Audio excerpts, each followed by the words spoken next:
Triple threat: demystifying homophone triplets. Hello there, language enthusiasts. Today, we're diving into a fascinating topic in the English language: homophone triplets.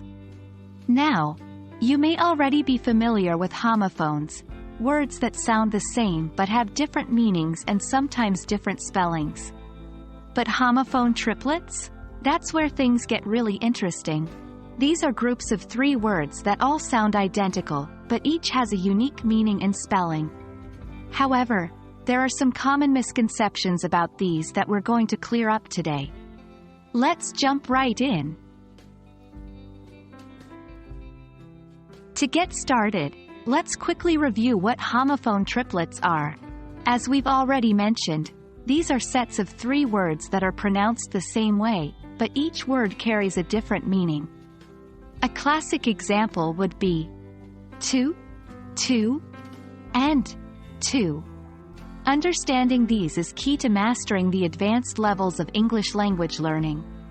However, here's where misconceptions come in. People often mistakenly believe that all homophones are interchangeable or that the context will always make their meaning clear. This isn't the case. Now, let's dive into some common misconceptions about homophone triplets. One major misconception is the belief that homophone triplets can always be used interchangeably in sentences without altering the meaning. While it's true that they sound the same, the context does not always clarify which is meant. For instance, confusing there, and there can significantly alter the meaning of your sentence and may confuse your readers or listeners. Another misconception is that all 3 words in a homophone triplet set will always be commonly used. In reality, 1 or 2 words in a homophone set might be relatively common, while the third is much less so. A good example of this is peer, and pair. The third word, pair, is less frequently used, and this could lead to confusion or misuse. So, how do you go about mastering homophone triplets? The most effective strategy is practice, practice, practice.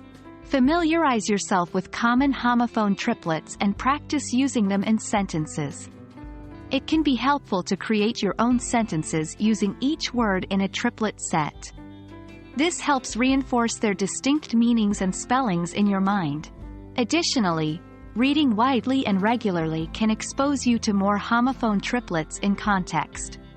Seeing these words used correctly in sentences can help reinforce your understanding and usage of them. That wraps up our deep dive into the world of homophone triplets and their common misconceptions. The English language can indeed be tricky, but with the right knowledge and lots of practice, it's absolutely possible to master it. Remember, the more you expose yourself to these words and use them in context, the more comfortable you'll become. Keep practicing, and you'll be a homophone triplet expert in no time. Until next time, happy learning!